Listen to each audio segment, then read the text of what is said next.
Our great city, home to 1 million people with 1 million stories. So that's 1 story per person, which honestly doesn't seem like a lot. You know, now that I think of it, that probably means each person has a whole bunch of stories that collectively are their life story. Of which there would then, yes, be 1 million stories. That makes more sense. I mean, no one has just 1 story. Well, except for my brother-in-law, Gary. Went to the bank, forgot to wear pants. But I digress. Today, I want to tell you about one very special person. Meet Harl Hubbs, the helpful handyman. Hi! Harl lives above the city's busiest car wash and auto shop, on purpose. Let's see what Harl's day is like, shall we? No, I'm just kidding. You have no choice. Harl Hubbs is the city's roving handyman. Every morning, Harl hops on his handmade mobile fix-it shop looking for people to help, because helping is what Harl is all about. Hi, Tippy. How can I help you? Maybe oil your door hinges? Thank you, Mr. Hubbs, but I oil them every 6 hours, as any professional doorman should. There must be something I can oil and or do to help. Well, it would be very helpful if you'd let Mrs. Blumfeld exit the building. Happy to help. So long, Tippy. Yes, everybody in the city knows Harl Hubbs wants to help. He even helps them help him help them by playing his helpful handyman music, announcing to all that helpful Harl Hubbs is in the hood. Hi, Mr. Producci. Something I can help you with? Oh, hi, Harl. It looks like a sunny day, so I was just trying to give my fruit a little shade by... No problem. Happy to help. These should do the trick. Oh.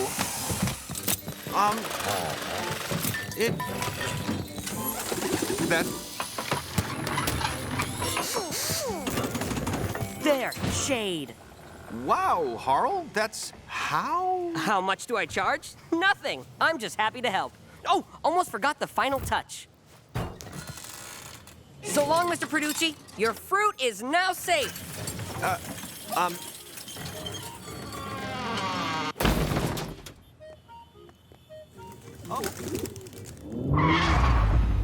Uh-oh. Looks like you've been harled. He certainly has. Yes, Harl Hubbs loves to help. Even if you have no idea you want help. Today, however, it seems Harl is in luck. Look, there's engineer Sarah Feldman, the city's firefighting whiz kid. I wonder how she'll put Harl's unique creative skills to the test. Hi, Fire Engineer Feldman. Hi, Harl. Please, all my friends call me Feldman. Come to think of it, so do all my enemies. Hey there, Roasty.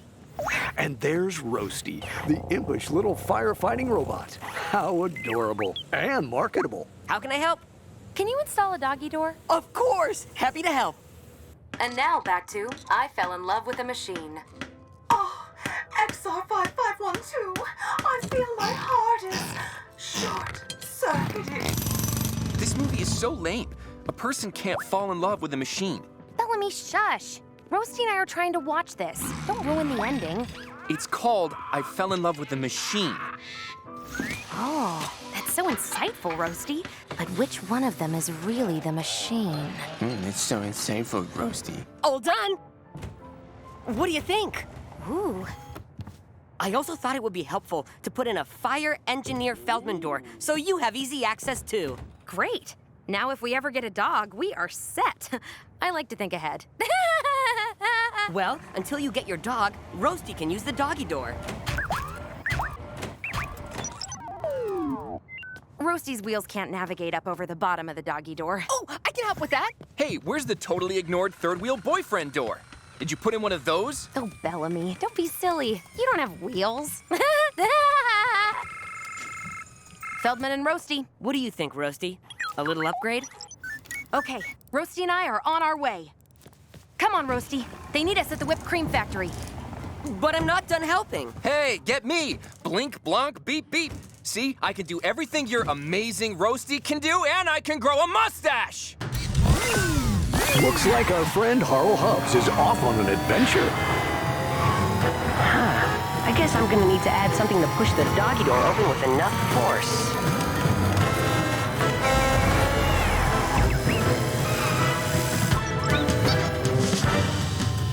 And so our heroes arrive at Little Hubert's Whipped Cream Factory, located in between Big Hubert's Whipped Cream Factory and medium-sized Hubert's Whipped Cream Factory. Is everyone out of the building? I think so, Chief. There's a small recording studio and a defective twirly hat storage unit in the back, but the fire's preventing us from reaching that area. I'm Little Hubert. Please save my factory. Everyone knows only a Hubert of my particular size can make the ideal dessert topping. He's right. There's no point in living in a world with only large or medium-sized Hubert's whipped cream. That's not even living!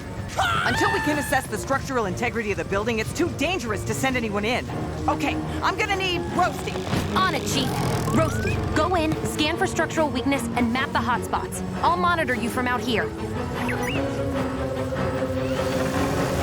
Uh-oh, it looks like Harl's story might end a little sooner than expected. Gruesomely, even. Parents, you might want to remove the little ones from the room if things start to go sideways. Finally, in winter, you're gonna need better traction if you need to break through ice. How's it going in there, Roasty? Good. Be careful. The roof looks weak in quadrants 3 and 4. Copy that.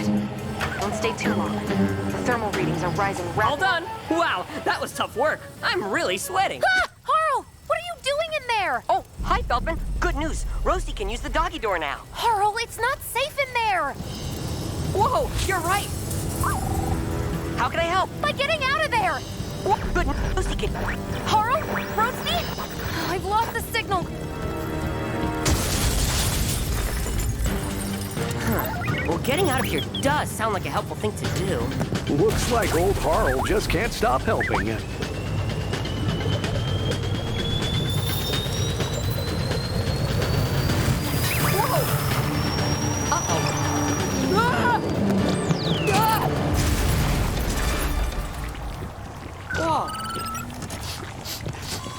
Hey, do you smell that? Smells like whipped cream. Just like Ma used to make back on the farm. Uh-oh. Roasty, that whipped cream pipe went through the wall. We should probably fix that, huh? Oh, hey, I never noticed that hole in the wall before. This pipe won't budge! Sweet Maria, whipped cream is pouring into my recording booth. Help! I can't open the door. The sweet, sticky, oh so delicious cream has sealed the door and my doom. I think I hear someone in there. We have to help him. The whipped cream is filling the recording booth. It's up to my waist. I can't believe my horoscope was right. Roasty, you're gonna have to knock down the wall. My doggy door modifications. You've got the traction and force of a battering ram now.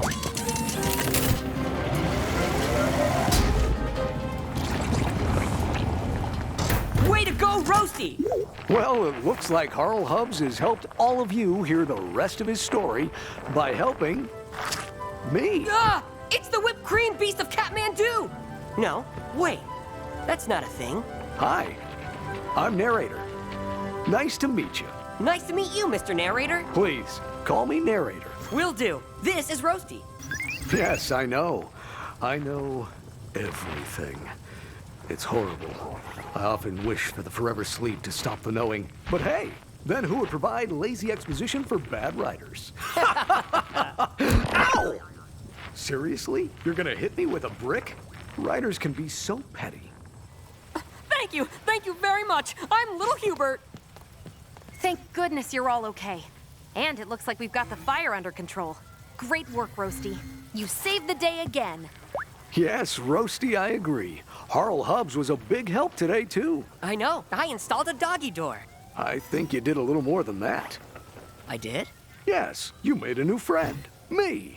And now that we've gone all meta with a narrator befriending the subject of his narration, we should end this thing with a ridiculous friendship montage with cute callbacks and cheesy music, blah, blah, blah. That would be helpful. Let's start montaging. Bye, Harl. Bye, narrator. If you get a chance, resolve my story arc. And so ends our day with Harl Hubbs. Wouldn't it be great if we were all like Harl, helping every chance we get? So, as we go about our lives, let's try to think, what would Harl Hubbs do?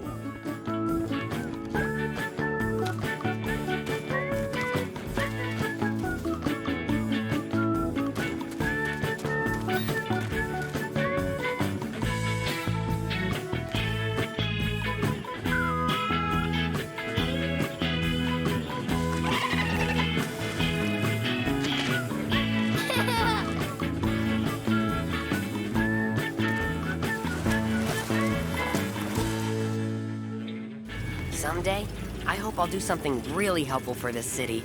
Maybe even the whole world. I bet you will, Harl Hubbs. I bet you will. Now, can I get a towel or something?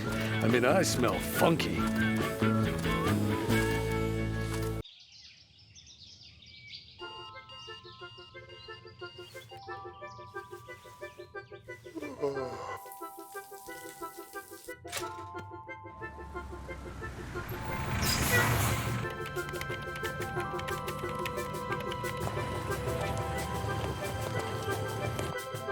Okay, happy Friday, everyone.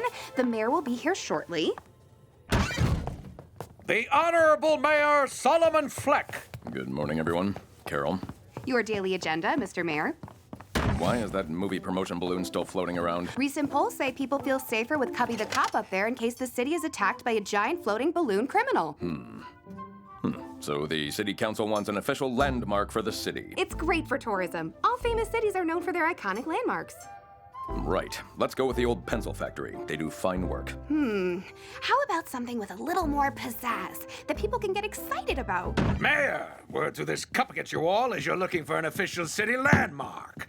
I give you Fendrick Tower, the tallest building in the city. Hello, Solomon, how are you? Carol, how's your precious Madison? She got first place at the science fair. Oh, smart as a whip, like her mother. Fendrick. Sinclair.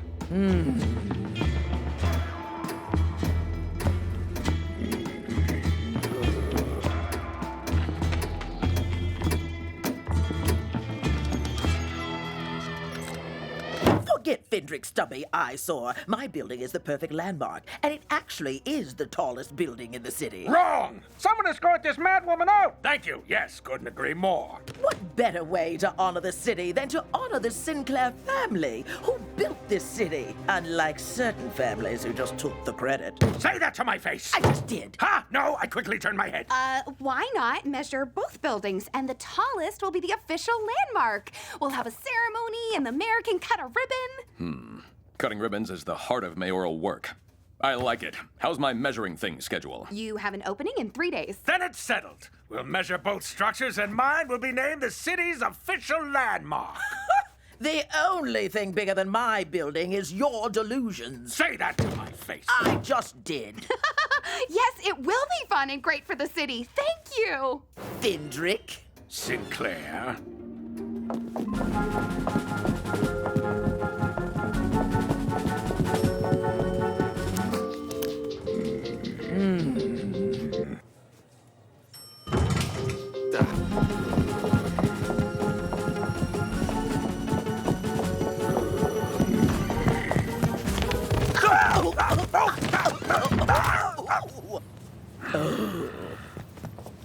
Give it up, Sinclair. The Fendricks were here first, and we'll be here long after the last Sinclair leaves in shame over their itty-bitty, non-official landmark building. The only thing the Fendrick name stands for is greed, corruption, and your grandfather's unshakable conviction he was a koala bear. Once my building wins, it's the Fendricks who will vanish from the city, just like all the eucalyptus trees.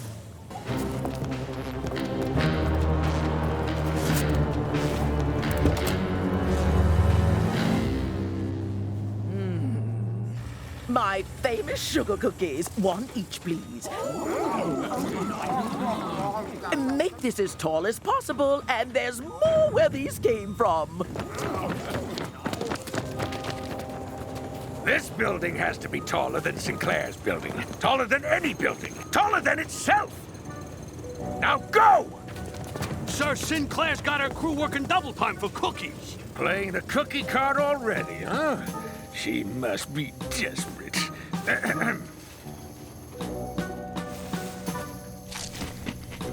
Okay, here's the plan. Wow, that is good. I have this sudden urge to make her building taller. No! Ah! That woman is devious. Go back and make sure she loses.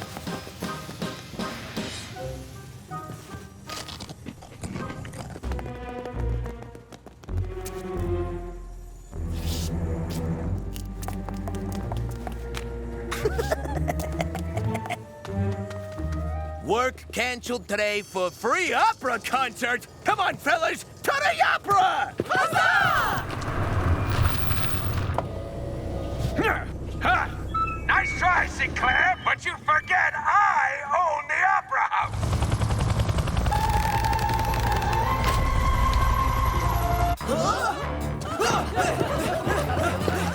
A fine addition to my building. You realize I'm standing right here, don't you? Yes, I just like megaphones. But what you don't realize is that I own the Opera House Helicopter Towing Company.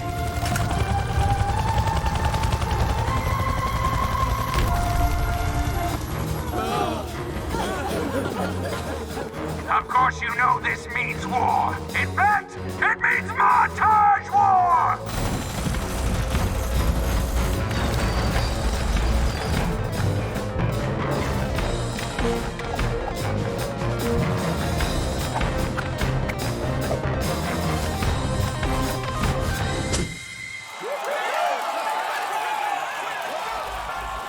Hi, I'm Gabby DeCamera here with Mayor Solomon Fleck and First Deputy Mayor Carol Ye. Mayor Fleck, it seems the whole city has caught tall building fever as Mary Sinclair and R.E. Fendrick battle for official city landmark. Any thoughts on who's going to win?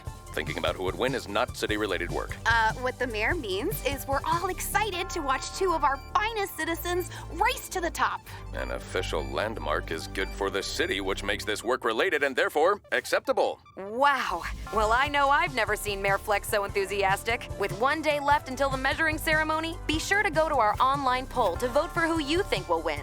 Also vote for whether or not you think Craig here actually serves any discernible purpose whatsoever.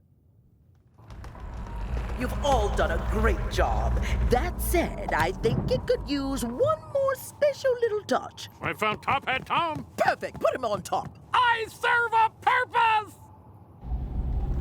Good job, gentlemen, but I need Gooderer. This is not about me winning, it's about Sinclair losing. Here, place this poorly balanced, wobbly metal rod on top. But sir, It is not the worst idea I've ever had. Well, the big day is here. The measuring ceremony where we'll finally learn whose building is tallest. Mary Sinclair's or R.E. Fendrick's. Mr. Fendrick, many of our viewers have been wondering, what do your initials R.E. stand for? Rachel Elizabeth. My parents were expecting a girl. Here's your speech. I've prepared my remarks. Yeah, I lightened it up a bit. Welcome to the big ceremony. Isn't this a hoot? I'm Mayor Fleck, but you knew that. Holla back. Mad props to R.E. Fendrick and Mary Sinclair. Your buildings are so tall, 90% of them are under the jurisdiction of the Sky Police. Pause for laughter. That's an exaggeration. Or fact-checking is no laughing matter. To keep this impartial, handyman Harl Hubbs will do the measuring. Thanks, Mayor. I'm happy to help. Point of interest, this is the first time Harl Hubbs has ever measured anything over 10 feet tall. He is a Taurus and in his spare time enjoys not playing the oboe. Looks like Harl is going to Fendrick's building first.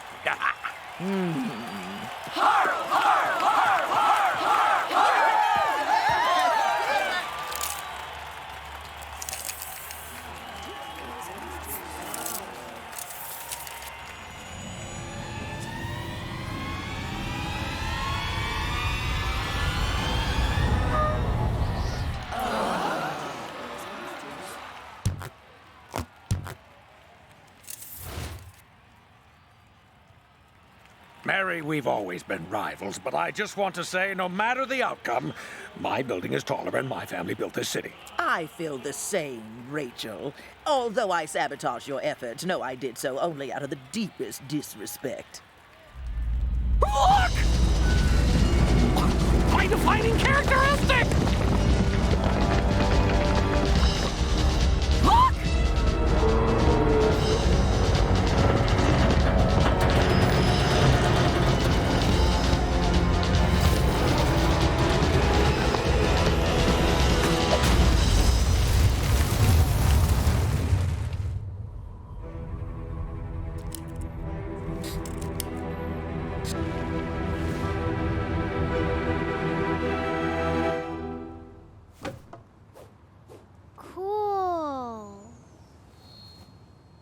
That went exactly as planned. I declare the Fendrick and Sinclair Arch our city's official landmark.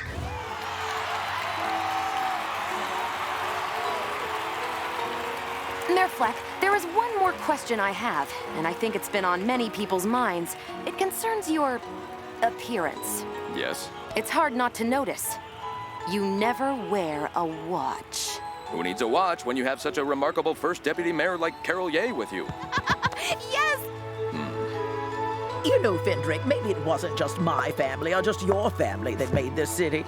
No, it was our family's lifelong petty rivalry that built our city together. I hate you. I hate you more.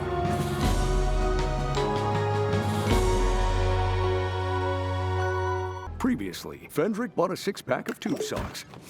Sam lost the Sky Police karaoke machine. Billy accidentally left his cereal sitting in milk all day. Oh, Billy! And Tippy Dorman hijacked the Mars mission to collect a door-shaped rock so he can return to Earth, open it, and lead everyone to a utopia called Paradors. Uh-oh.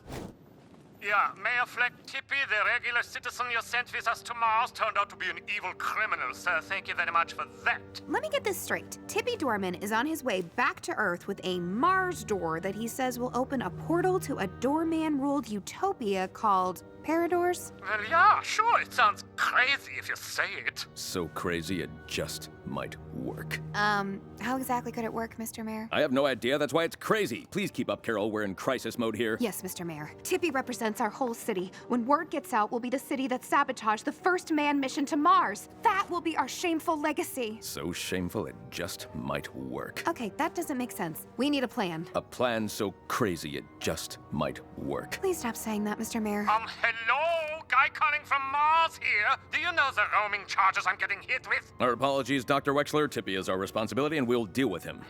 The good news is, we can't find Harl and assume he's with Tippy. Helpful Harl Hubbs? That's odd. Well, if Harl Hubbs is with him, there's a chance Tippy's plans could be Harl's.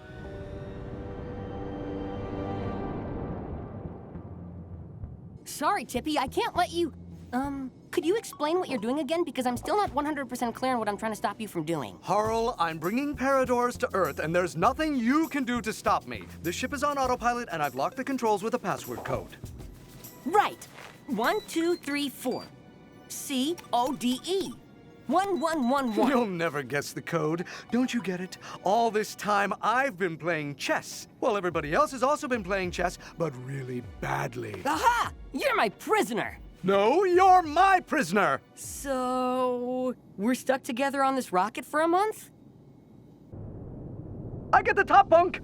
This is Gabby to camera outside City Hall. I'm here with Mulford Kreb, who, as you might recall, has never finished a complete sentence. Mr. Kreb, how does it feel to know Tippy Dorman has ruined the reputation of our entire city? Well, Gabby, it's awful that Mayor Fleck allowed... Good point! There's been no word from our mayor. Is there a plan to stop Tippy and restore our city's good name? That's not what I was trying So, while Mayor Fleck hides under his desk, his disheartened city can only wait for... Okay, this is bad. Morale is plummeting and faith in City Hall is at an all-time low. Mr. Mayor, we've got to get out in front of this. We have to show the people you're not hiding under your desk.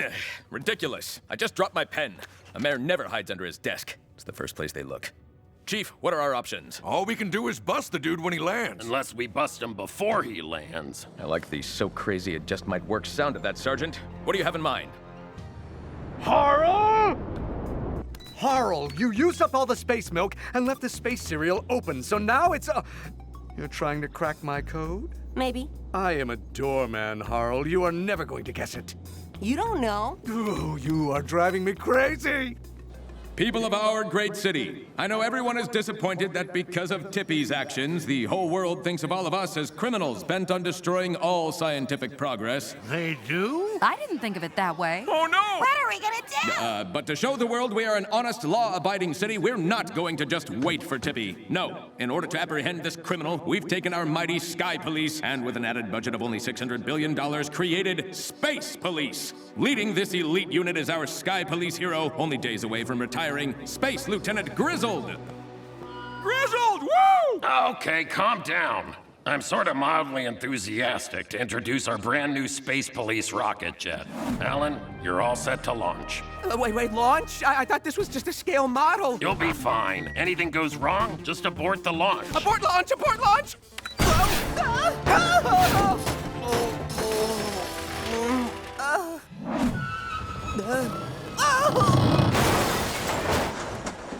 Ooh, that was close. I could have been hurt. See? They magnetize you to the floor. I made you some too. Thanks, Harl, but you are supposed to be guessing. Right, sorry. Float. Balloon? X. A giant X. X-I? Dig. No I. X? Oh, pirate. You're a pirate. X. X marks the pirate. X marks the pirate. X marks the pirate. Is it X marks the pirate? Ugh, it's X marks the spot. Got it. X marks the spot. Aha! We must be nearing Earth. You know, Harl, I've got to admit, you're not really such a bad... Harl! Whoa! I'm not getting Harled that easily.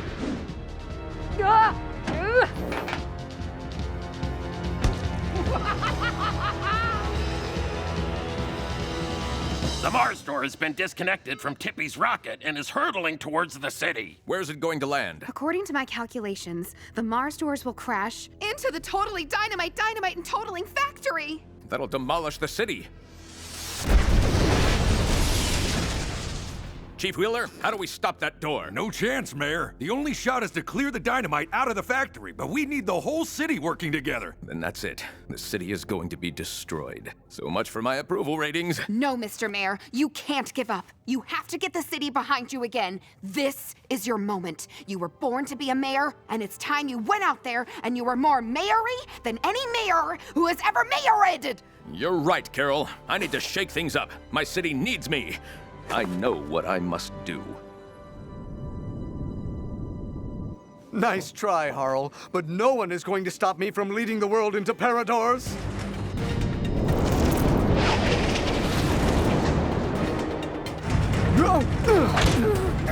Huh?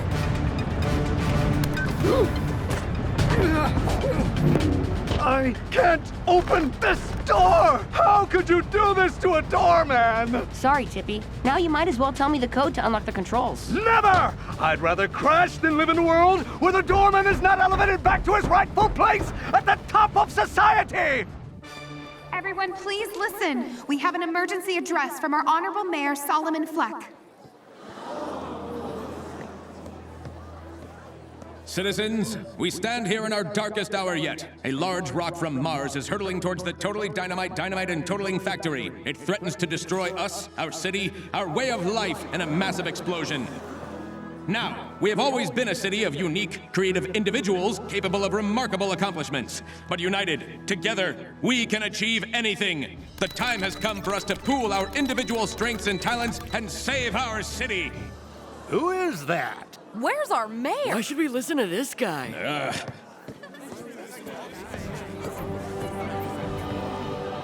The mayor and the inspirational speech guy are the same person! Mayor Fleck! Mayor Fleck! Now, let's get to work and save our city! Mayor Fleck! Mayor Fleck! Mayor Fleck!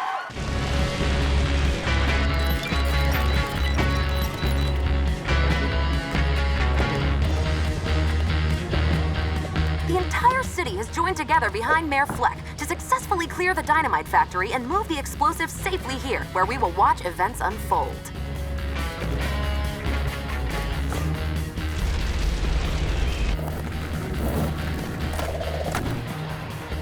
What's the ETA on the gnarly door? Impact in T-minus 15 seconds.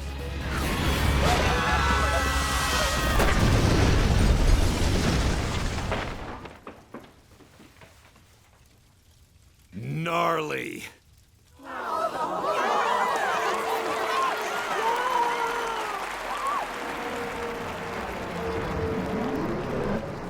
It's Tippy's ship!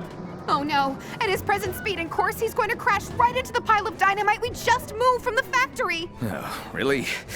Citizens, okay, now we need to move all this stuff back to... No, Mr. Mayor, there's not enough time.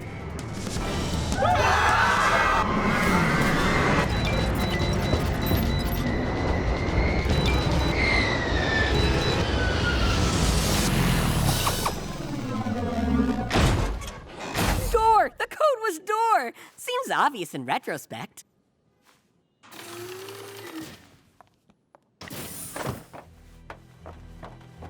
Well, that was exciting. Okay, I'm off for a shower and a nap. Ta-ta! Not so fast, Tippy. You're under arrest. Gah. Thank you, Harl. You saved the city. You may be the most helpful person I've ever met.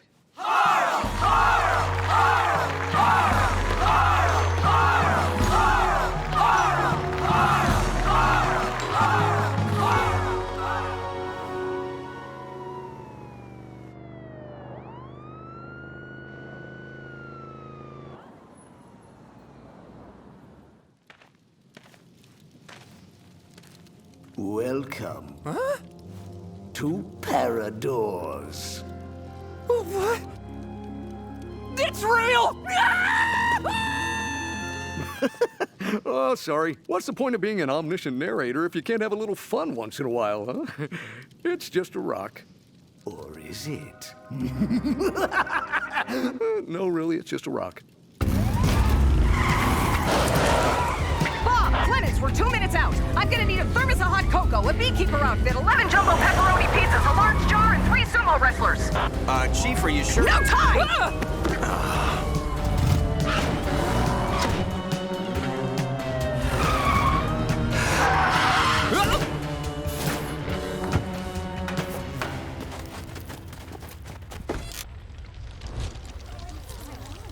Chief, those bees are making it impossible to... Beekeeper outfit.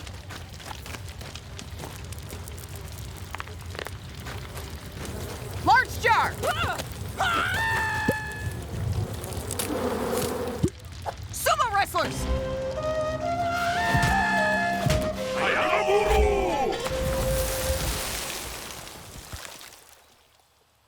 Hot cocoa! Thank you. Thank you so much, Chief McCloud. That could have been much worse than a ruined backyard party. What ruined party? Someone order 11 jumbo pepperoni pizzas? Pizza! Pizza! Pizza! Pizza! Pizza!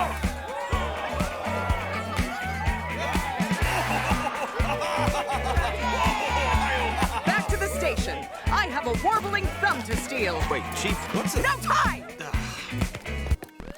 Dragaloons on the left, gobloblins on the right. Spellcasters, create a fizzy shield. There's the warbling thumb of Fleet. Okay, Billy. I mean, Yarg Beetle. You and the reverse centaur are with me. I need a unicorn frog, the cloak of Ilsgord the Cloakless, and a bag of ogre eyelashes assorted. Ready? Charge! Yes, we did it! I will now give the warbling thumb of Fleet to my loyal warrior, the Yarg Beetle. If you're worthy, the thumb will warble and grant you wings.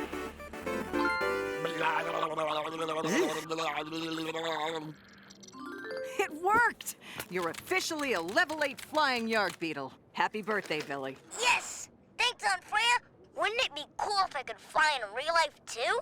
Yes, and nothing can stand in the way of your dreams. Except gravity and physics and reality and stuff. But hey, for now, let's just enjoy your birthday. Maybe there'll be more surprises at your party. Gotta run! Okay, what have we got? Clemens, where's the... fire? Can you believe it? The fire department put me on hold! This is an emergency! Clemens, want to take line 4? Some guy is hysterical. Something about a desk. Hello? Wait, what? Hey, stop talking when I'm talking! We can't both talk at the same time! And the ladder extends over 100 feet, which reaches 8 stories up a building. Well, what if my cat gets stuck in a 9th floor window ledge? Whoa. Wait, we couldn't reach you. Oh no. Quick, kid, go find your parents. You have to move apartments now! Hello, I'm Engineer Feldman, and this is Roasty. our city's remarkable firefighting robot. Whoa! No way! Roasty has artificial intelligence and can operate autonomously if needed. He's also my best friend. In fact, we spend so much time together, he's like my only friend.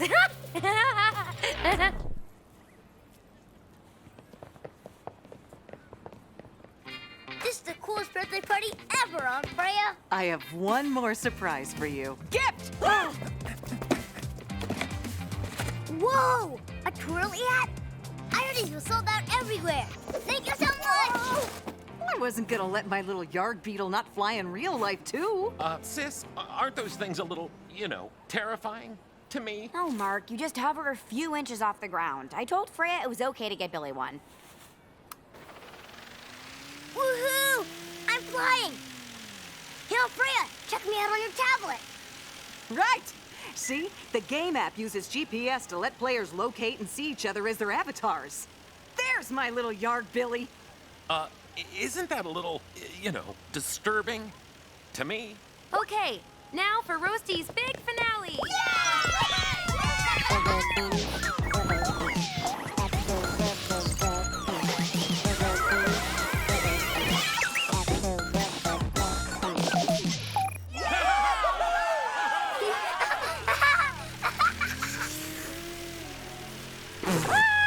Billy!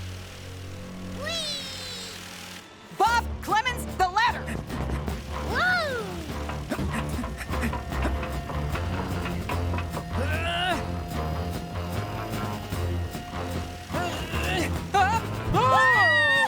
After him!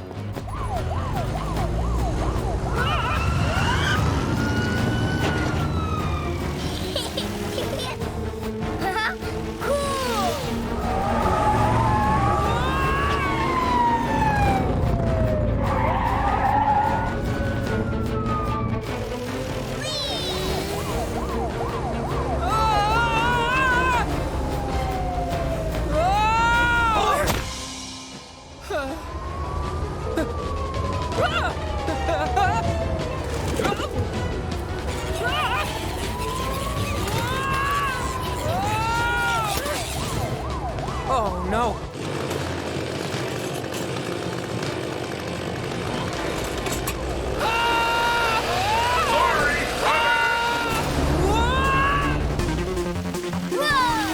Chief, I can't keep up with him. I got him.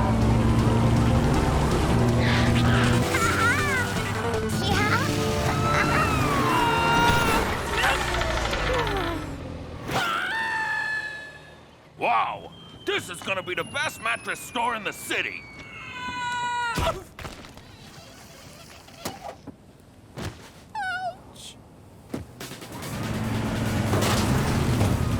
All units respond to a boy in a blue hat flying randomly through the city.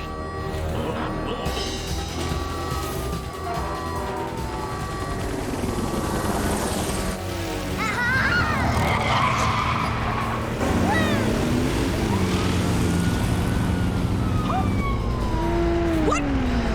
Huh.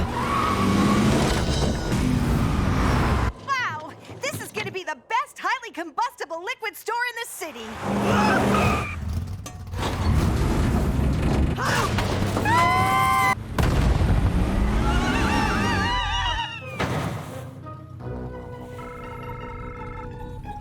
Bob, did you find Billy? No, I barely found Clemens. What do we do?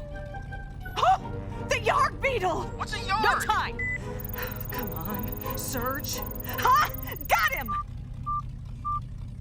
Huh. Bob, I found him. He's heading back towards City Center Square via Neufeld Avenue. The wind is blowing southeast. Bob, have everyone meet me at City Heights. I'm gonna need a helicopter, a thermos of hot cocoa, 40 industrial-sized fans, a 20-foot garden trampoline, a 10-week-old kitten, a harpoon gun, a rhubarb pie, and a cowboy.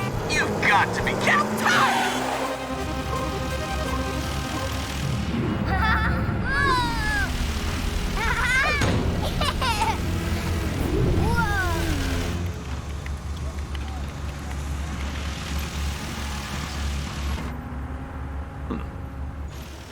That's odd. Any sign of Billy? No! Any sign of the chief? No! Wait, there! Bob, Clemens, with me. Billy's headed our way.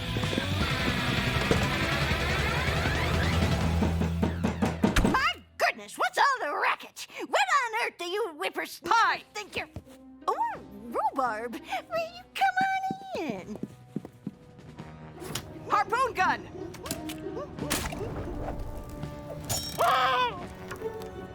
He's almost here. Bob, shoot another from the bedroom. Clemens with me. To the roof. Why are we shooting harpoons? No time.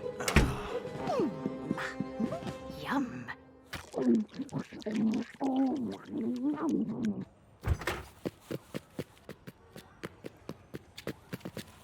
There's my little yard, Billy. And fans!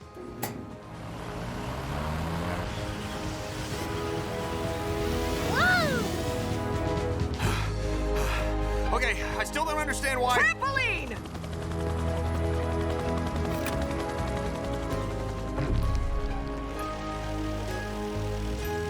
Huh? I got you, Billy!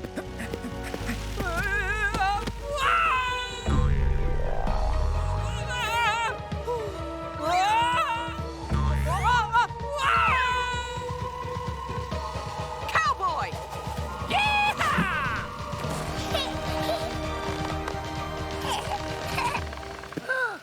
My hat! I want to keep flying! Kitten! Here you go. A kitten! It's so cute! Billy! Can we keep him, please? I don't know. Aren't cats a little, dirty to me? Of course you can, honey. Happy birthday. Gotcha!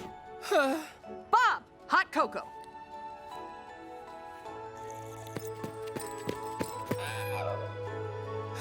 Thankfully, the store had only that one whirly hat left. Wait, doesn't that mean...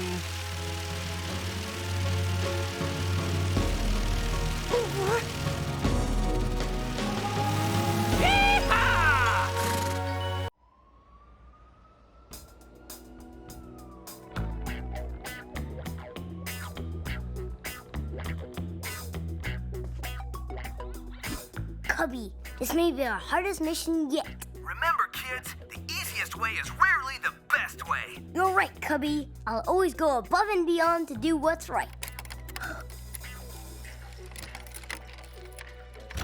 Hi, I'm home. Look! A perp is breaking and entering into his own house. He'll know where all the good stuff is.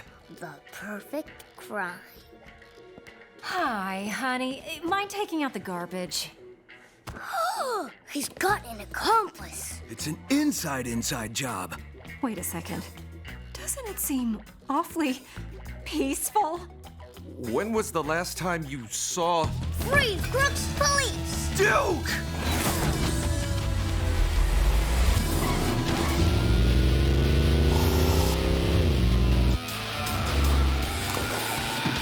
Dispatch, I'm at the bank, but I don't see anything out of the ordinary.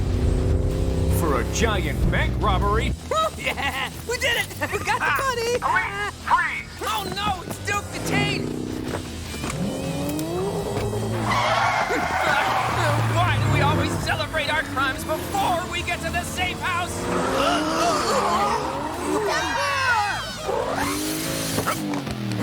Hey! Oh, thank you, Officer Detain. Just doing my job, sir. You know, in hindsight, maybe easily carried bags with giant dollar signs isn't the best way to store our money. Ooh, gotta run. Remember, kids, the easiest way is rarely the best way. Kind of a non sequitur. You know, Duke, how about we walk to jail? Yeah, it's such a lovely day.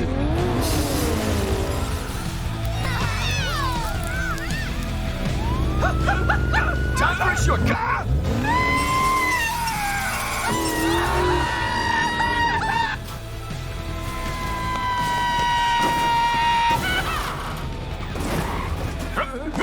Hey! Are we alive? Let's talk. More hug. Okay. Lieutenant Detain, I see you made it on time. But can't you enter a room like a normal person? Sorry, Captain Bennett, there wasn't time for a shoulder roll.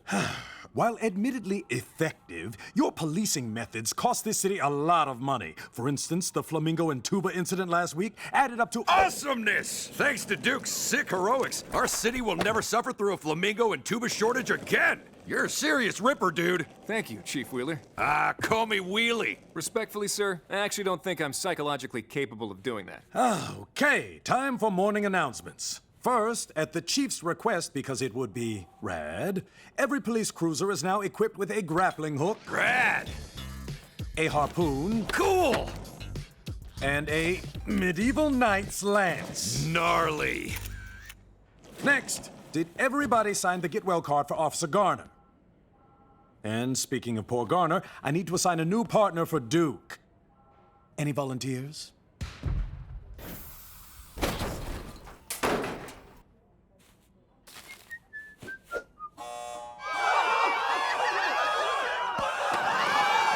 What is up? I can't make sense of it. Some huge emergency in the city. That's all you, Duke. Check it out. Yes, sir. Huh?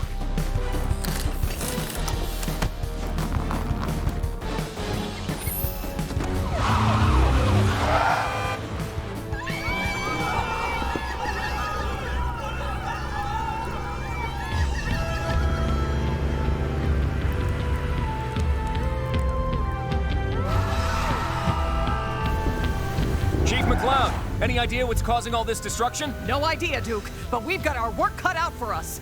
Bob, Clemens, I'm gonna need 1,000 throw pillows, a water slide, and as many architects you can find that can play the French horn. Wait, why do we... No time! I don't believe it! I could see super far with these things. Huh? Remember, kids, the easiest way is rarely the best way. Cubby? Coming this November. Coming to come. The movie. Here's the latest hit from Poppy Star. Turn it up, it's the Loud Song. Oh, I love this. This is the Loud Song. The Loud Song. Turn it up. Oh, Cubby, if there was ever a time I needed you, it's now. Something large and terrible is destroying the city. So is that a... Sure, I'll help you, Duke. Okay, I'm getting mixed signals here.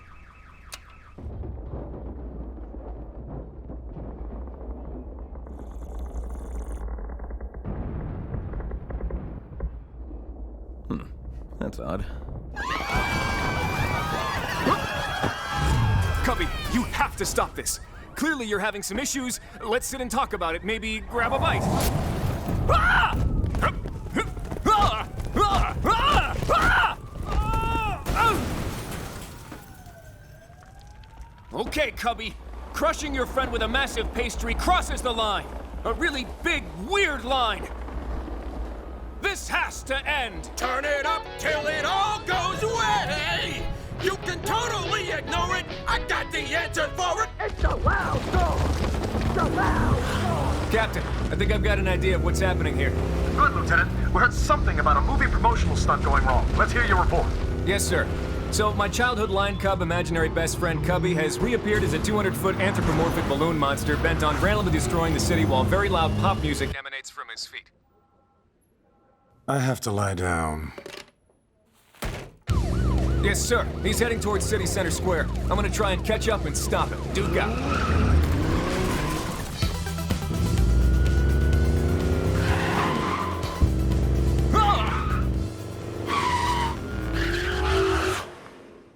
Good morning, Officer Detain. Please, allow me. Huh? What?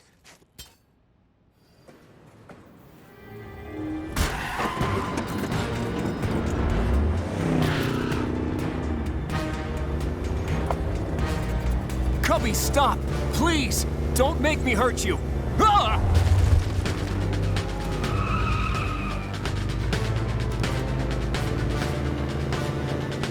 No, Cubby's a symbol of peace, justice, and hard work.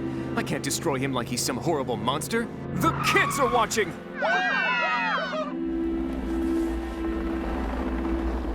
That's it! Huh? Aha! giant boomerang store.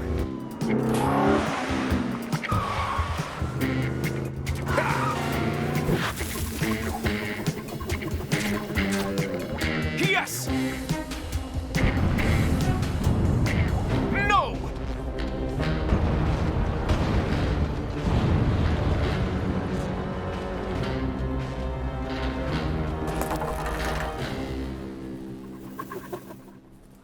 This is way not cool, dude. Agreed, Chief. We have to clear this building. Where's Lieutenant Detain? Radical!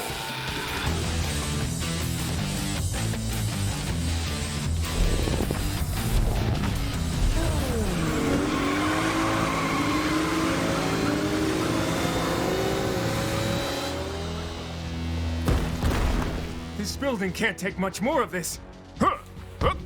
Oh! Duke, you're maxed out! You gotta bail over here and cut the rope!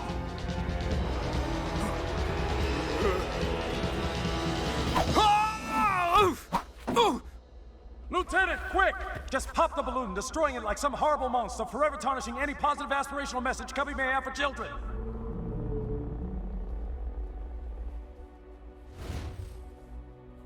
It's the easiest, therefore best way!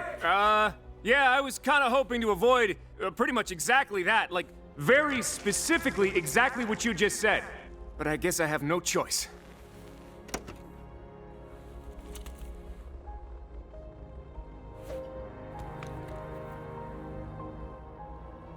Sorry, Cubby. Remember, kids, the easiest way is rarely the best way. You're right, Cubby. I'll always go above and beyond to do what's right.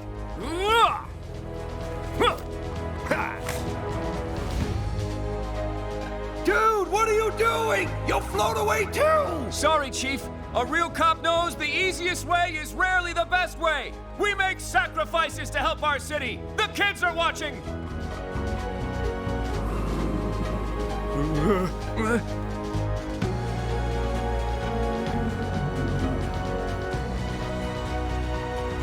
Above and beyond, Cubby.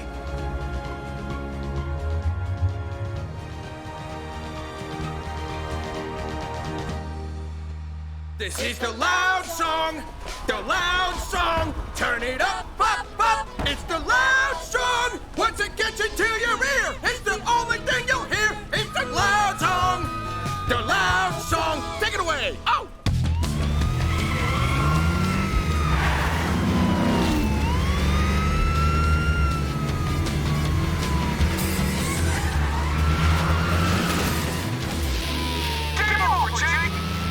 Then we'll play a new game, Duke! Hide and seek!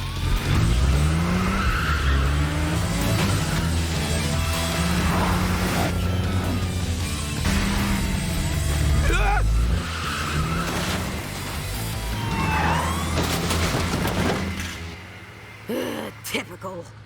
Yeah, they never show this part on all those exciting Polish shows. Tonight, on a very messy Law and Disorder.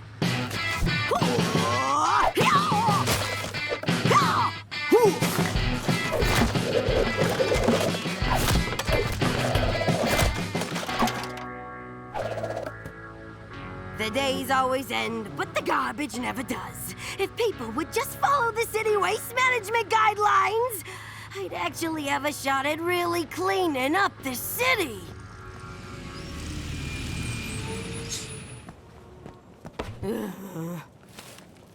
Why do I even try anymore? 2 feet, that's all I ask. But they never do it, do they?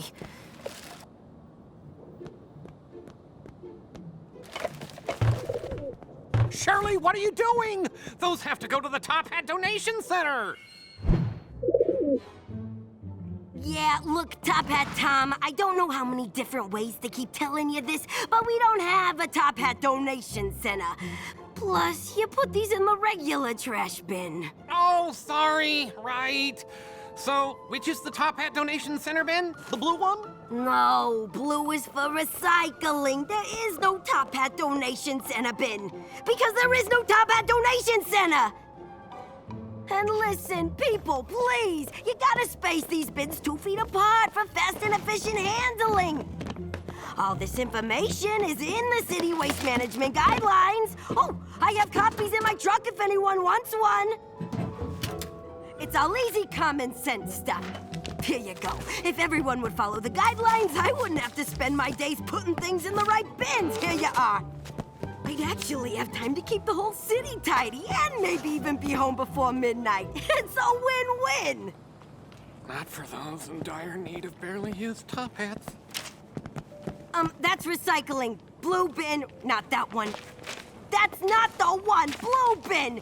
To your left. Your other left. Come on, people. Oh.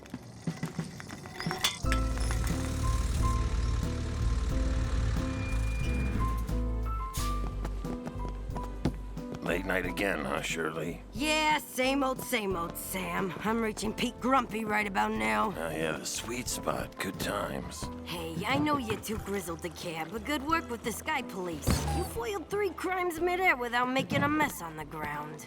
You know how it is. You just do your job and hope no one makes it harder than it's gotta be. At least they issued me a new jet. And I can finally recycle my old one. Green bin is for yard waste, Sam.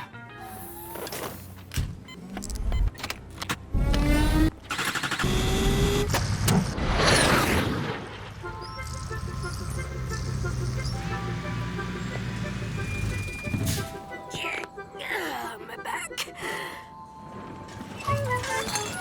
Shirley, hello! Handyman Harl Hubbs here, happy to help humans handle huge...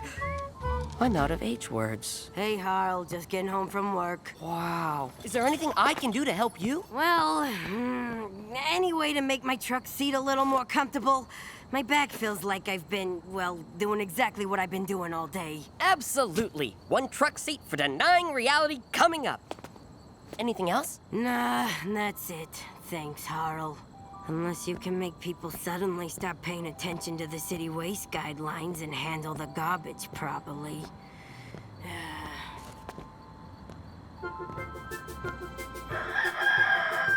Billy! I ask you not to imitate roosters this early in the morning! Sorry, Daddy.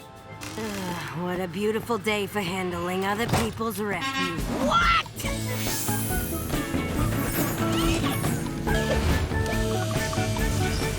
Harl, what did you do to my truck?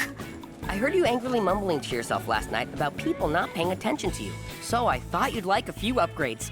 This'll get everyone's attention. Thanks, Harl. No, thank you, Shirley, for caring so much about our city. Oh, hey, now that is a comfortable seat. Way to go, Harl. Consider yourself Harled.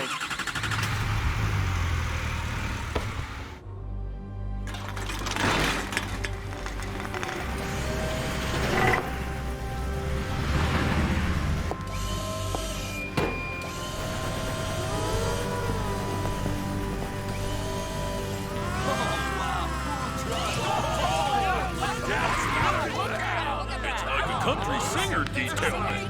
Hey, my attention! Wow, Harl wasn't kidding about getting people's attention. Can't waste this opportunity.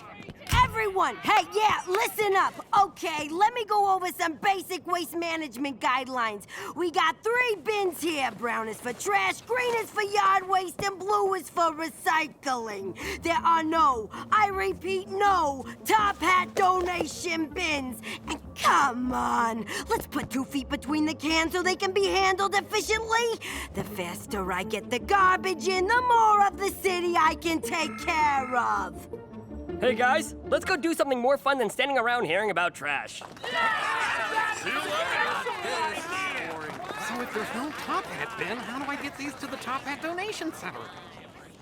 Fine! Don't listen! Who am I, after all? Just an expert on garbage! You yell.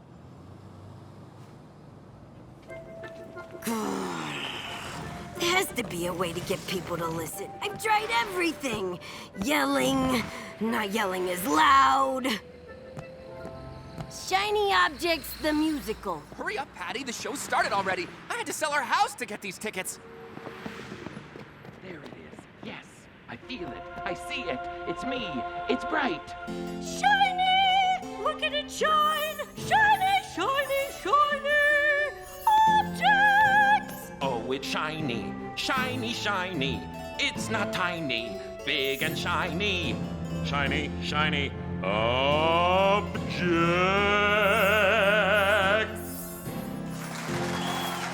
What's this world coming to?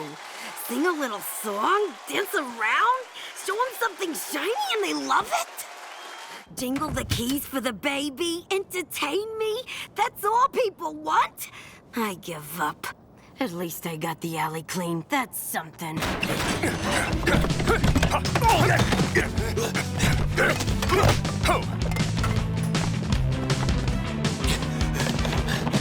Ticket, please. I'm in pursuit of a criminal. Yeah, I've heard that one 4 times tonight. Everyone wants to see this show. Billy, I'm warning you. Dinner. Jingle the keys for the baby, huh? Fine. I'll jingle them all right.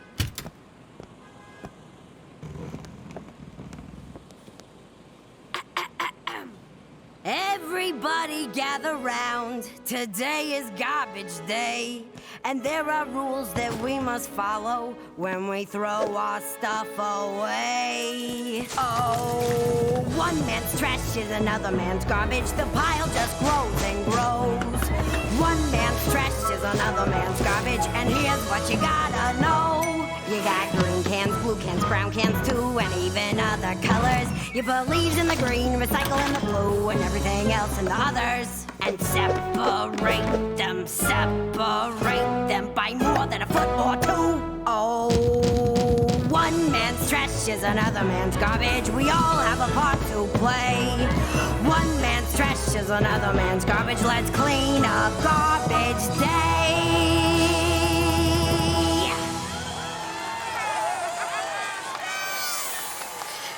It worked! So clean, so organized. It's beautiful.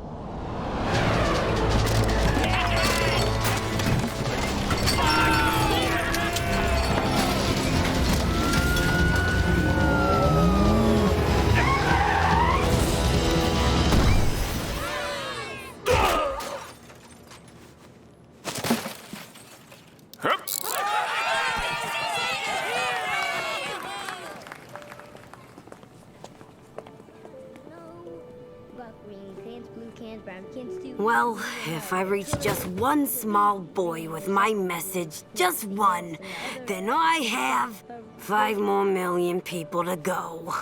Hey, kid, can you stop with the singing? Can I hum? Fine. You're all right, kid. One man's trash is another man's garbage, and here's what you gotta know. Welcome to a live, special, totally confusing episode of World Economy Forum, where we're holding a totally intense contest to decide which of our city's brave citizens will join the first manned Mars exploration mission. I'm Extreme Sports Intense spokesperson Dynamo Doug, here with on-air news personality Gabby to camera. Thank you for at least including the word news, since that's what we're witnessing today, serious news. First, let's go to Craig Woodman in the studio with a roundup of today's other headlines. Craig? Craig? Okay, who thought this was a good idea? Carol, great idea sending one of our own to Mars. Everyone supports our city hosting the mission. Thank you, Mr. Mayor. Although Dr. Wexler still doesn't seem thrilled having a civilian on his mission. I'm now psyched to introduce the 2 extreme scientists heading up the Mars exploration mission.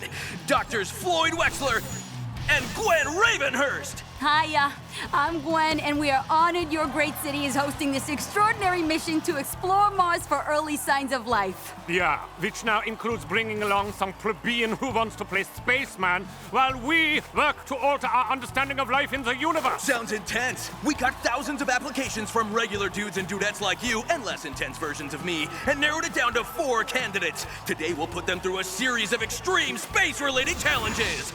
Our first first candidate's failure to pass every single qualifying medical test for this mission was counterbalanced by the medical team's unanimously overwhelming desire to shoot him into space as far away from them as possible. Sky Police Cadet Alan Konigsberg. I'm allergic to dry ice. Can I go home yet? Next up, you know him as the city's intense, diligent doorman. His hobbies include manning doors and correcting others for improperly manning doors. Your doorman of the city, Tippy Doorman! Rest assured, if I am chosen for this mission, all doors and hatches will be properly operated and maintained. You're my favorite! Our third candidate is a hero known by everyone in the city, especially the criminals, who fear the very mention of his name. Lieutenant Duke Detain. Yes? What? Is there an emergency? Whoa, hang on! That's only 3 contestants! I thought there were 4! 3 is 1 less intense! Oh, okay, here we go. Our fourth and final candidate for this historic mission to Mars is Gabby to Camera. Which is me! Intense! I'm the ideal candidate! I can report back from space with a journalist's keen eye for detail, and this means I can stop being a silly second banana co-host for this contest! Nope! Sorry, I always need a trite co-host to make me seem even more intense! It's in my contract. And here they are, your Mars Exploration Mission candidates!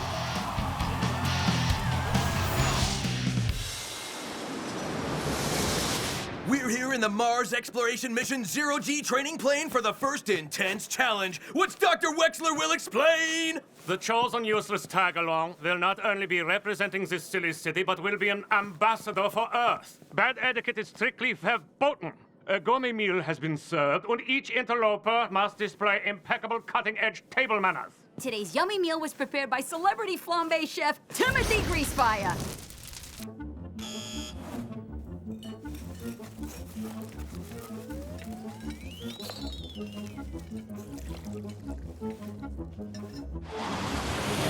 The contestants lose points for breaking etiquette rules, which is hard enough. But in outer space, intense stuff can happen. Like, for instance, sudden loss of gravity! I'm allergic to weightlessness!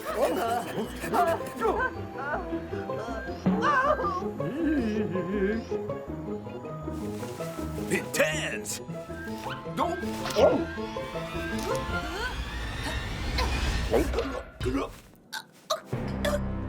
Alan has raised a red emergency card! He's stopping the challenge!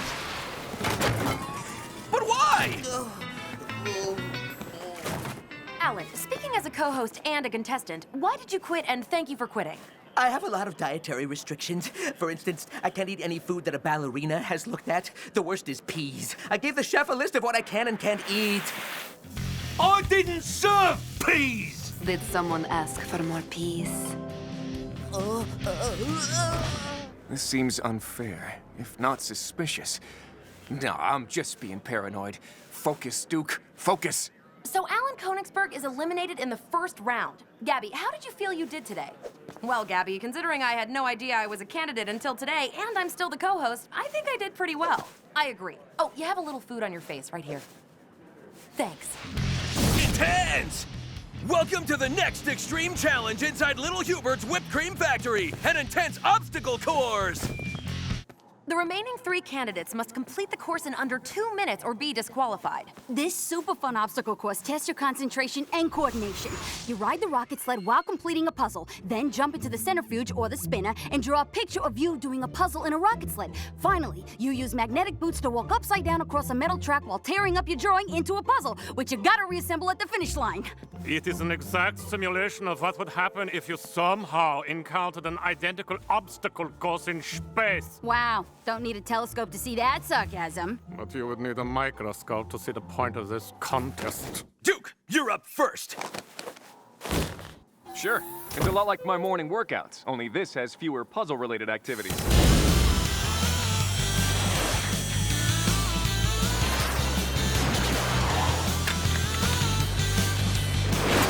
Despite the wild ride, Duke completed the puzzle. Here comes the spinner.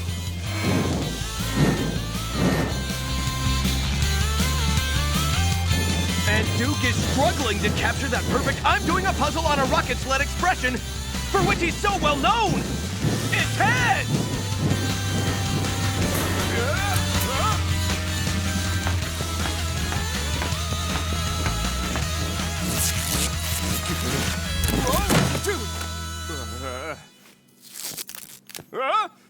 Duke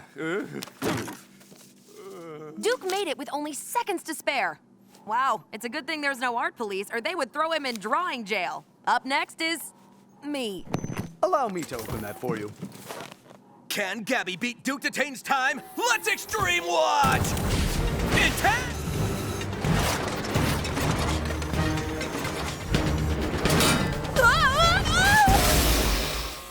Intense! Mr. Camera, are you okay? Hey, that's my hairbrush, giant invisible lobster. Yeah, that means no in concussion. Call an ambulance! Hang in there, Gabby. Help is on its way. Well, that was intensely scary! Gabby is out of the race for the Mars mission. Unfortunately, the obstacle course is broken, so Tippy cannot compete in this challenge. That puts Duke Detain in the lead as we go into the final challenge. Hey, but I might have been able to beat Duke's time. That would be as likely as us needing a doorman in space.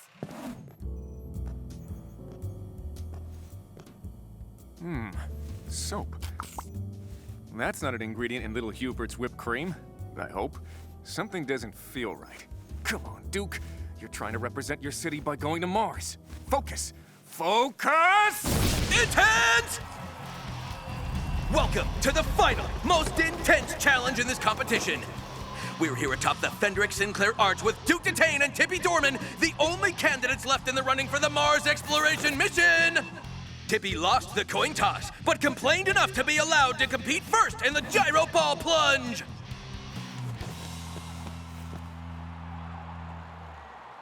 Dispatch, has there been any strange criminal activity recently? As a matter of fact, yes, Lieutenant. There was a robbery at Mr. Perducci's vegetable stand. Only some peas were stolen. And last night, there was an unexplained break-in at the old Super Liquid Soap Emporium. Oh, no.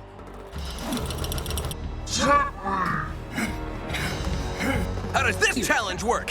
While the gyro ball is quickly lowered, TP will have to complete various tasks on the computer, testing his mental acuity during high G-force descents. Yeah, this challenge almost, sort of makes sense. Shall we begin?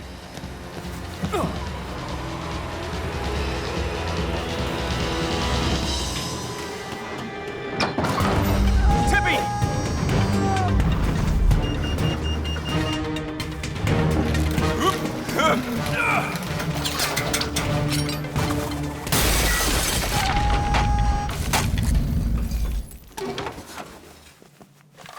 Housekeeping. Duke Detain just saved Tippy Dorman! That out-intensed all previous intensities! Oh, thank you, Duke. I don't know what to say. Apart from you really could have opened the door by the handle, ripping it off the hinges was overkill. You're welcome, Tippy. I know there are some people who aren't in favor of the city hosting the Mars mission, but I never imagined someone would actually sabotage it. Good work, Lieutenant Detain. Now we must devise another challenge to decide between the two of you who I will be forced to take along to Mars. No, I'm out, Dr. Wexler. I can't go to Mars. The signs of foul play were right there, and I let this contest distract me. I should have trusted my gut. I'm a police officer, and my place is here, protecting my city. The kids are watching. In that case, it seems Tippy Dorman is the last candidate standing. He will be the citizen to represent the city on the Mars exploration mission.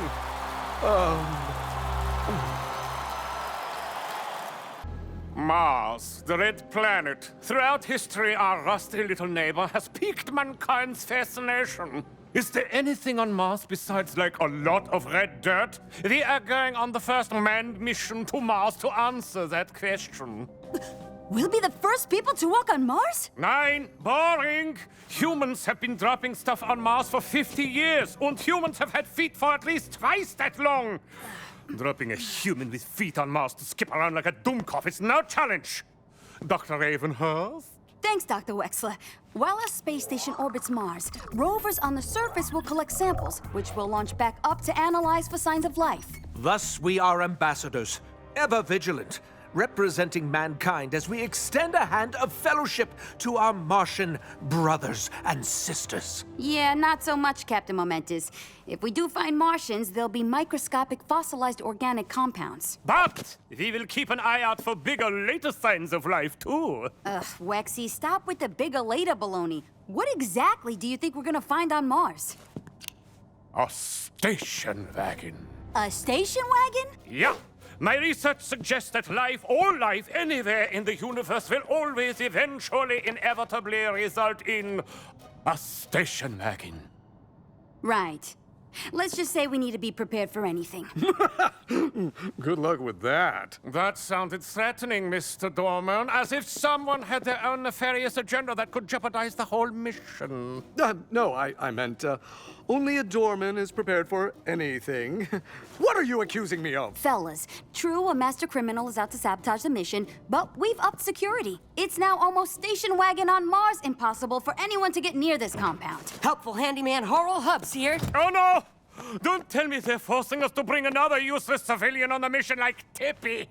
Hey! I'm just here to help out. Apparently, I'm the only one who passed the security clearance. Have you ever stolen anything? Nope. Is that our lie detector machine hidden under your hat? Nope.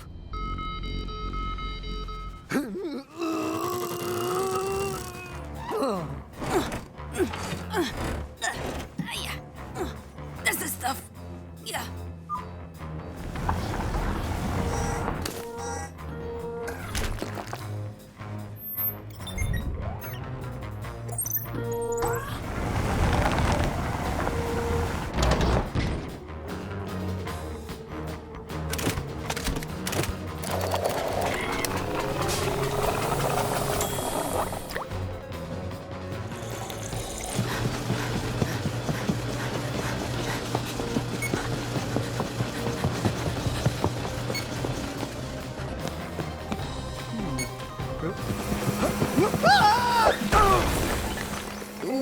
I can fix that.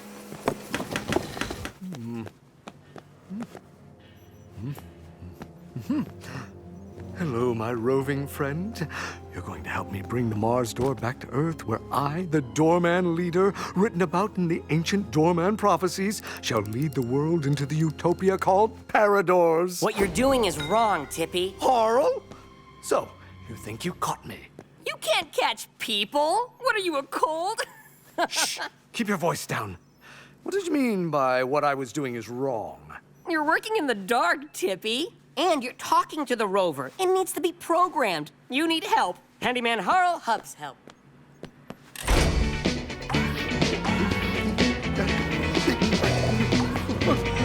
What is the meaning of this?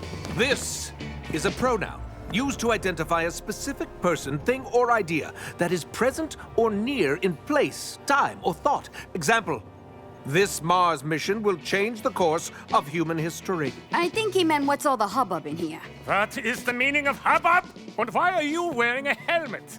I sleep parkour. Why are you wearing a lab coat? I am a scientist. You can't just turn that off. I'm sorry if we woke you. I felt I needed extra training to keep up, but despite my efforts to be quiet, well, you've been night-harled. I was only trying to help. Ugh, Harl. Harl, sometimes helping isn't helpful. Why aren't you asleep? Many great accomplished heroes only slept 4 hours a night. Right. Imagine if they slept 8 hours. They wouldn't have been so tired and could have been twice as productive. Now, where were we? You called for me, Dr. Wexler? Please let it be to help. Please let it be to help. Let's see, how can I phrase this delicately? You, Harl, are a total nuisance in everyone's way, and we don't want you here. So I'm finding busy work for you to keep you out of the way. Aw, thanks for sugarcoating it, Doc. So, how can I help? I'm glad you asked. This is our specially modified rocket engine for my new rocket fuel that can get us to Mars in 1 month, as opposed to the normal 10 months it would take non-geniuses to get there. Wow. How does the fuel work? You know, science and stuff. The point is, this fuel has one tiny drawback. The slightest miscalculation will cause it to combust in such an enormous, destructive, cataclysmic explosion that in comparison, the Big Bang would seem like a Schneider remark. That sounds incredibly dangerous. Yeah, sure. If it happens, the fuel gauge here has a red line. All you need to do is fill the rocket up to that red line. That's it. Easy as pie. Well, pie that will explode and take out 40 square kilometers if you place one cherry too many in it. Okay, and I got this. Fill tank up to red line or boom. Take your time. You must be very careful. Plus, how should I put this? The longer it takes, the longer you're not around, which we prefer. That's sweet. You got it. Oh, and Harl, the rest of the crew have so much to remember. I see no reason to add to their taxed little minds by making them aware they're sitting on an atomic bomb that will go off if 1 decimal point is out of place. So let's keep this fuel might explode stuff to ourselves, hmm? No potential problem there.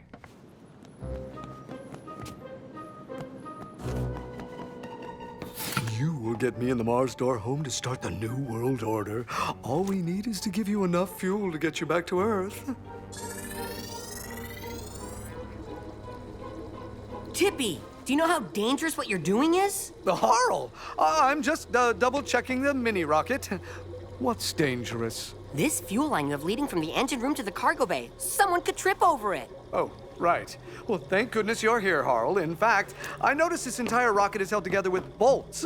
Has anyone made sure these bolts are tightened? One loose bolt and the rocket could fall apart. Luckily, I always carry a rocket bolt tightening wrench. Of course you do. You'd better make sure every bolt is secure. Our lives are now in your capable, gullible, easily distracted from obvious sabotage hands. Don't worry, Tippy. I got this. Oh, bless you, Harl Hubbs. One day, decades from now, when the history of this mission is written down, you'll be just about finished with the bolts.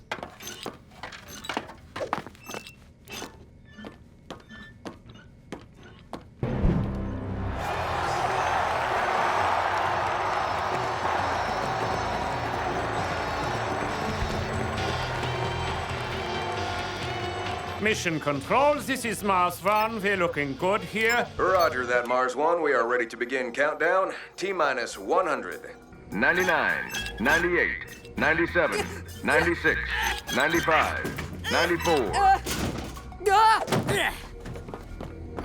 That's odd. Did they raise the red line? I was sure I had the fuel filled right up to it yesterday. Oh well. Wait! If the fuel isn't at the red line, it'll explode! That's very unhelpful! I've gotta do something! 40, 39, 38, 37, 36, 35. Guys, we may have a slight problem. What do you mean by slight? What do you mean by problem? What do you mean by guys? T-minus 21, 20, 19, 18, 17, 16, 15, 14, 13, 12, 11, 10, 9, 8, 7, 6, 5, 4, 3, 2, 1, liftoff!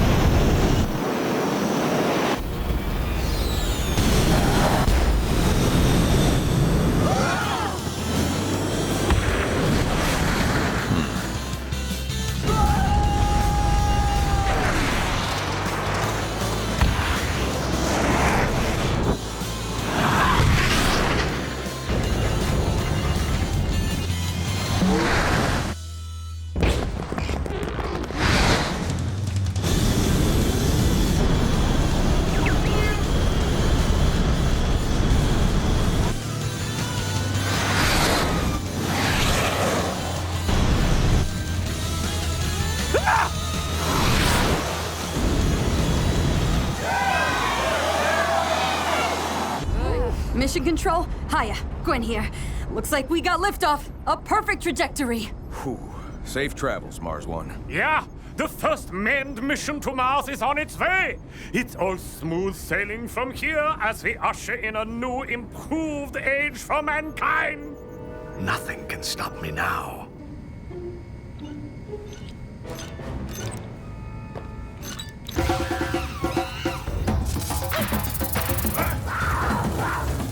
It's Wild Wilderness with your host, Westbrook W. Sleet. Hello, fellow adventurers. Welcome to Wild Wilderness. I'm Westbrook W. Sleet, and today we're going to explore the most complex and exotic creature in all of nature. Man! Human beings are often found in complex urban societies called cities. Like all natural habitats, cities can be full of dangerous surprises, but natural law and order always prevails. Surprise! My mic now! You'll never escape. Law and order will naturally prevail. See? Now come, let's try to find one of these humans. We're searching for a human in what zoologists call a penthouse. Oh, I think I see one now.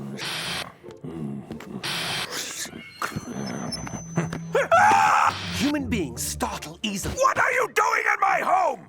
They can be aggressively territorial. Humans communicate by an assortment of sounds. Who are you talking to? Ooh, this curious fella has taken an interest in us. Little does he know our millions of viewers are just as curious about him. Aw, seems this one's a little shy. Get out of here! He's trying to communicate. Let's try to find a common language. Hey, little guy, look! A signed contract allowing Wild Wilderness unlimited access to your life for 24 hours. Here, sniff. The signature does have my scent, but this is supposed to be a documentary about me, Ari Fendrick, the big-hearted altruist whose family built this city. Filming me in my underwear only sort of accomplishes that. Yes, like all of nature's creatures, by examining the daily lives of human beings, we learn as much about ourselves as we do about them. Let's see what insights this rare, dignified critter shows us.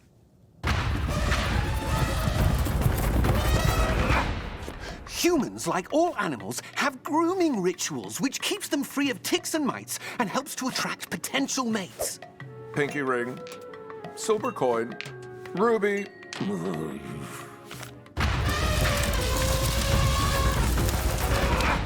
Like the alpha male in any primate community, R.E. Fendrick is what's called a business tycoon, who must remove any challenge to his leadership position, as well as occasionally fling poo. Hey, I only did that 16 times, and each was part of a delicate business negotiation. Yo, boss! You got any jobs for us today? Bank heist, racketeerings, maybe a little loitering? Oh, look, it's my book club. Vito, Big Betty, Hacksaw Hank, Clara the Criminal, and Frankie Bad Guy Lupelli.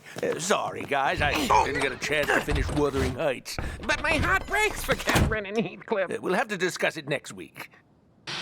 Wexler and Ravenhurst are here. This is Jameson, my right-hand man. Dr. Wexler, Dr. Ravenhurst, welcome. We're making a publicity film to show what Fendrick National Global Intergalactic Whole Universe times Infinity way better than Sinclair Incorporated is all about. We have nothing to hide. Oops, forgot my hacksaw. Can't criminally intimidate people in your name without this. That didn't just happen. So, how can I help you? Because helping is what R.E. Fendrick is all about. We're heading up the International Mars Exploration Mission.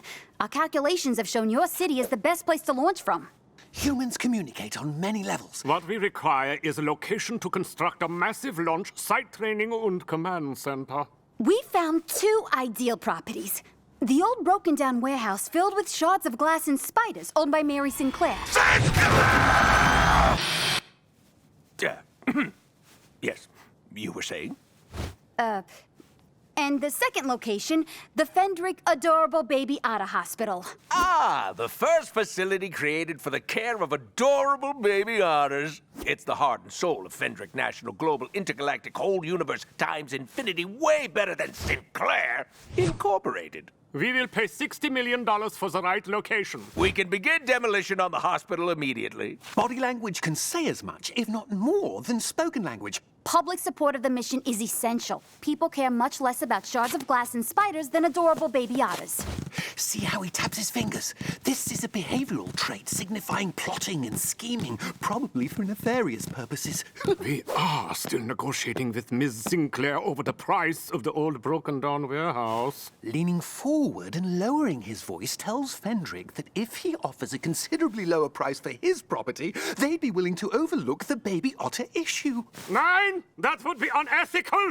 Sinclair's warehouse is the right choice. We will leave now. No, wait! I bet that cheat Sinclair.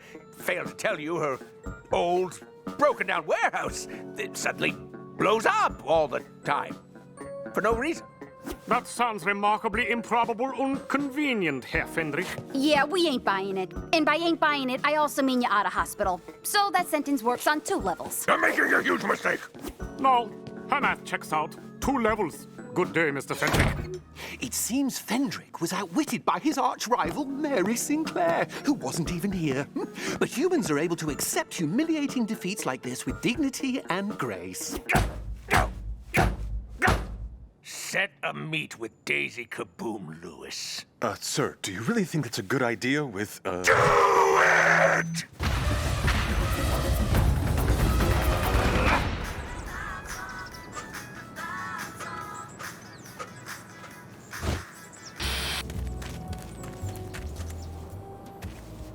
You're late, Kaboom. I was finishing a job. Good. I need your full attention. Tonight, Sinclair's old warehouse. I want you to plant a bunch of daisies, if you catch my drift. Daisies. Right, I follow you. It's got to look like these daisies just blossomed for no reason. Oh, yeah. A sudden explosion of beauty? It's a big job. You'll need a crew of poets. Oh, I know just the poets for this. And you're absolutely sure we understand each other. Perfectly. Ha! I can't wait to see Sinclair's face when she finds out I stole $60 million from her. Mr. Fendrick? Ha! Lieutenant Detain! How long were you? What was that about stealing $60 million? No, I said, $60 billion. You know, the fashion designer. Sinclair wants to hire him for the mayor's ball. I plan to get him first, but it looks like he didn't show. Oh well. Gotta run.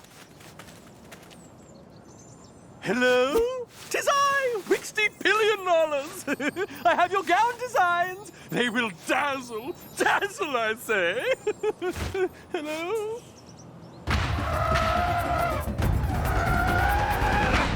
We're outside the warehouse owned by Fendrick's rival, Mary Sinclair. Yes, the scientists are giving Sinclair the $60 million, and Ari Fendrick is nothing if not gracious in defeat.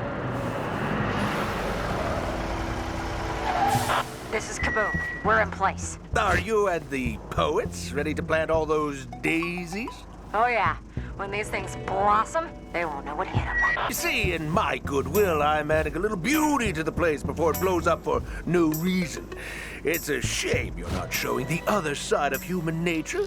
The nasty, lying, smelly, cheating Sinclair side that would sell a property that randomly explodes.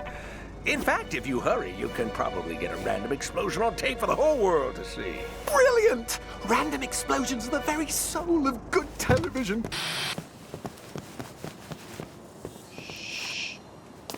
Poets, let's move! Thine eyes sparkle a glistening sea beneath a brushstroke sun.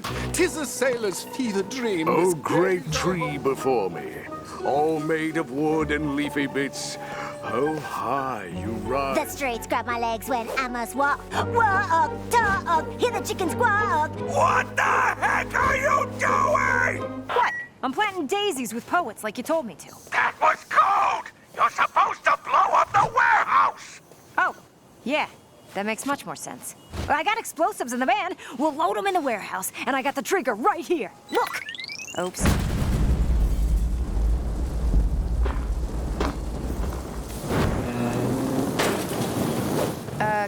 Can I get a ride home?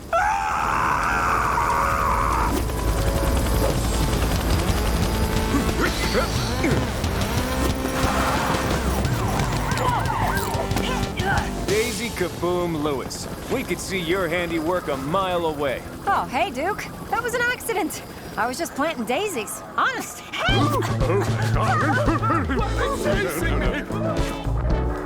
Hello, we're making a smashing episode of Wild Wilderness. The subject of our documentary in the limo said this place will explode. Oh, he did, huh? You're under arrest for attempting to get an explosion into a TV show. That was exciting stuff indeed. Now, all we need is to film you sleeping for 8 hours. Hello? Forget it.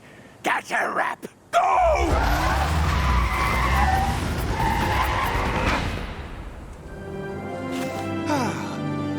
humans. This is Gabby to camera with our continued coverage of the mission to Mars. It is day 54, and today the crew will send a rover to the Mars surface to collect data. I think my co-anchor Craig Woodman will agree this is an incredible event. Craig? Craig? Is he breathing? One very lucky citizen, Tippy Dorman, is a part of the crew. As some of you may remember, I, Gabby to camera, was in the running to go on the Mars mission, but I was not chosen. But I am not bitter. At all. Don't give me that look, Craig. I know what you're thinking. We're wishing the crew the best of luck and hope that there isn't a disastrous, catastrophic event that I could have stopped if I had gone. Craig?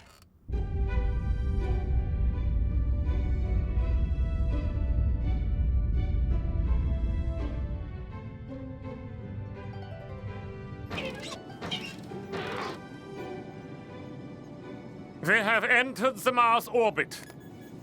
Captain Momentous, this portal is a bit foggy. Activate the defroster! Yes, Dr. Wexler. I am initiating the defroster, a sequence of events that will affect mankind, womankind, and yes, animal kind. This historic event will allow us to view the majesty of the Red Planet floating in the cosmos.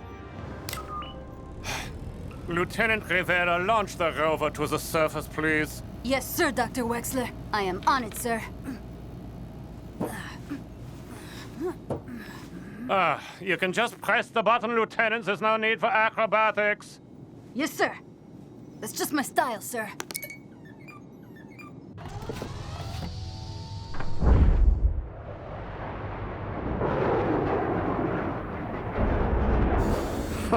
These fools and their inane Mars mission.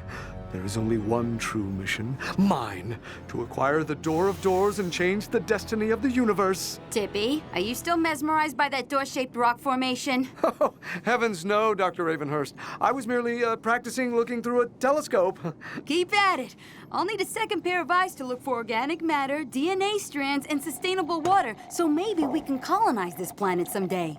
Dr. Ravenhurst, for the 100th time, that is not a prime operative. The existence of water on Mars means life may exist, and if life exists, then it stands to reason that many years of evolution may have produced a creature capable of creating a station wagon.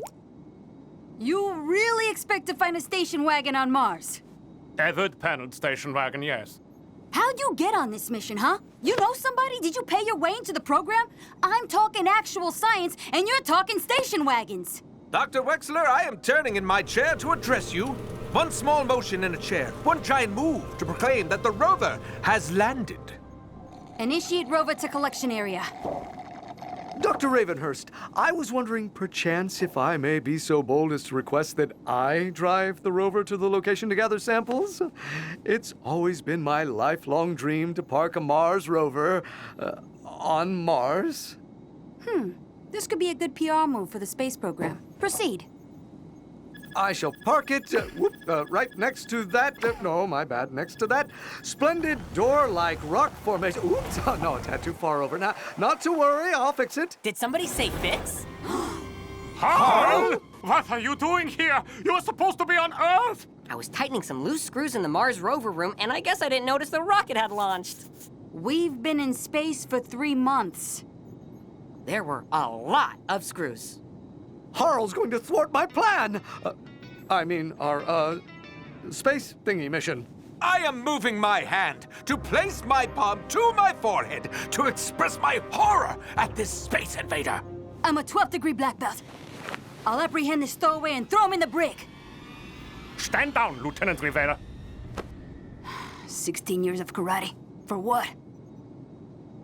Oh, this ain't good. We don't have enough food, water, or air on board to sustain another passenger. No problemo. I always bring my own extra food, air, and water. Is that a tiny flag on the rover? That was not a flag you saw. Stop talking about the flag. Okay, I will. Looks like that rover's roving a little too closely to that door-like rock formation. I can fix that. I'll just steer it far away. Oh my, I almost forgot. I got you all a gift. Even you, Harl. But how'd you even know I was going to be here? A precise and proper planner is prepared for everything, even unexpected guests. You brought us all gifts? How very strange. You're looking for a station wagon on Mars and you call that strange? Now, if everyone would just float out of the command capsule, it will allow me more room to lock you out of the controls. Is this the present? A costume party? I wish I'd known. We are not having a costume party. Then what are our presents? I lied. There are no presents. For you see, I am a master criminal, and I am going to change the world forever. If you're a master criminal, what's your master criminal name? I don't have one. Now, Whoa, you gotta have a cool master criminal name. What about Terrible Tippy? That is not cool. May I suggest Tippy the Terrible? You just switched the words around. Quiet. I know. Tippy the man who doesn't like handyman. I have it. The strange one who does criminal things and is obsessed with doors to an unnatural degree. That's way too long. What about the tipster? Let's take a vote. By a show of hands, how many for Tippy the Terrible? Stop talking about my name! Thank you. Now, I will acquire the door-like formation on Mars, which is in fact an ancient relic, the Door of Doors. It shall bring doormen back to their exalted position in society, as prophesied by the very first doorman. The ancient prophecy decreed that the chosen doorman, that would be me, will deliver the Mars door to planet Earth. On that day of days, the chosen doorman will open the door and lead the masses through it to a utopia. A perfect world, henceforth known as Paradors. Tippy, don't take this personally, but you're cuckoo crazy nutty pants. That's what my kindergarten teacher always said. So did my first grade teacher, and my second and third, and, well, you get the point, but they were all wrong, and so are you! Tippy, I think your brain needs to be fixed. Now, I'm not a licensed brain surgeon, but I'm willing to give it a try. Hey, there's that flag I saw earlier that Dr. Wexler told me not to talk about when he waved his hand in front of my face. What? No, I don't see a flag. What is this? Dear Dr. Wexler, thank you for helping me put a flag on Mars, claiming the planet for my own. Enclosed is $1 million. Yours sincerely, Fendrick. P.S. Sorry about your integrity. Are you kidding me? You took money to plant a stupid flag on Mars?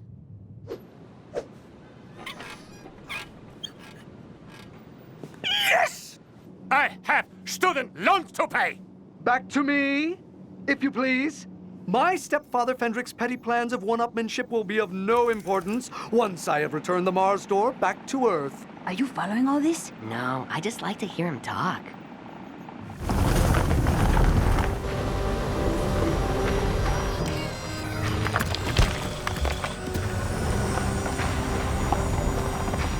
And now the Door of Doors is mine.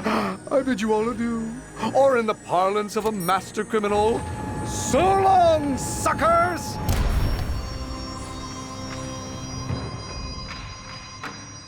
We've got to warn mission control. What in the name of... Are those keys to a wood-paneled station wagon? If they are, then I'm Santa Claus. Ho, ho, ho! I think someone Ravenhurst owes me an apology. So that's where my cargo bike keys went. I must have dropped them when I was working near the rover. What was that you were saying, Doc? Ha!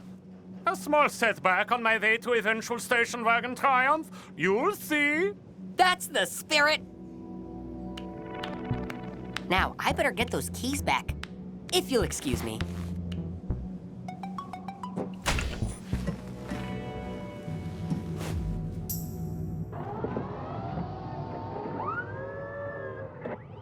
Rover, commence ignition and return to ship.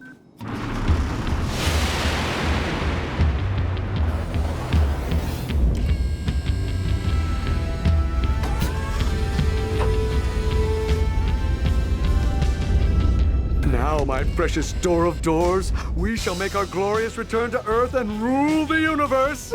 Tippy, you did it. No one can stop you now. I believe some laughter is in order. Hiya, Tippy.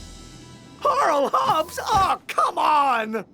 I was trying to get my bike keys back, but the Mars rover's spare tire needed inflating, so I had to fix that first. Oh, I suppose you're going to have to come with me.